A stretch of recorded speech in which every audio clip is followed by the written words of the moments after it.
Pagpapabagsak umano sa mga Duterte ang lumabas na motibo sa pag-aresto kay dating Pangulong Duterte. Base po yan sa investigasyon ng komite ni Senadora Amy Marcos. Itinanggi naman ng Malacanang ang tinawag nitong opinyon ng Senadora. Nakatutok si Ivan Mayrina. Matapos magsagawa ng investigasyon sa pag-aresto kay dating Pangulong Rodrigo Duterte, inilahad ni Senador Amy Marcos na politika ang nakitang pangunahin umanong motibo para rito. Part of a whole of government effort to bring down the Dutertes as early as possible before 2028. So, maliwanag to, no? Sa umpisa, yung constitutional change or the People's Initiative. Thereafter, the Committee on Human Rights and the Quadcom.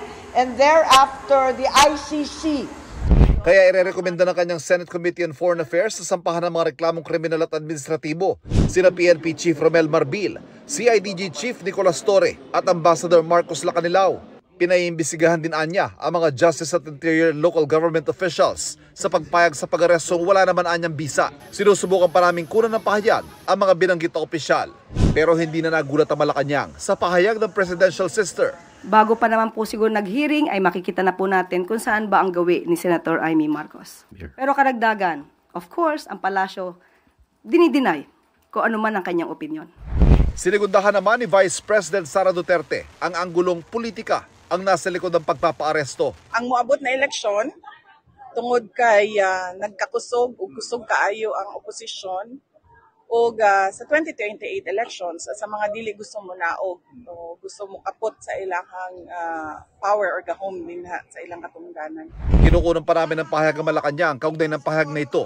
Sabi pa ng bise, ultimo siya ay nasa listahan ng aarestuhin anya ng ICC. Walang ganyang impormasyon mula sa ICC hanggang ngayon. Daghan kaayo mi nga naa sa listahan sa ICC. Nahibaw ko ana kay pag-abot nako didto natingala ko nga nung sa sugod pwede pa ko mabisita kada adlaw. Giundang nila pagkahuman ilahan ng gina-record ang mga ginaistoryahan namo ni Pangulong Duterte. So nasabtan ako nga nagapaminaw sila sa amo ang ginaistoryahan. Hinihingan namin ang pahayag ng ICC kaugnay nito. Nakapaid sa dating Pangulong Duterte sa ICC Detention Center bilang isang suspect. Para sa GMA Integrated News, Ivan Mayrina, nakatutok, 24 oras.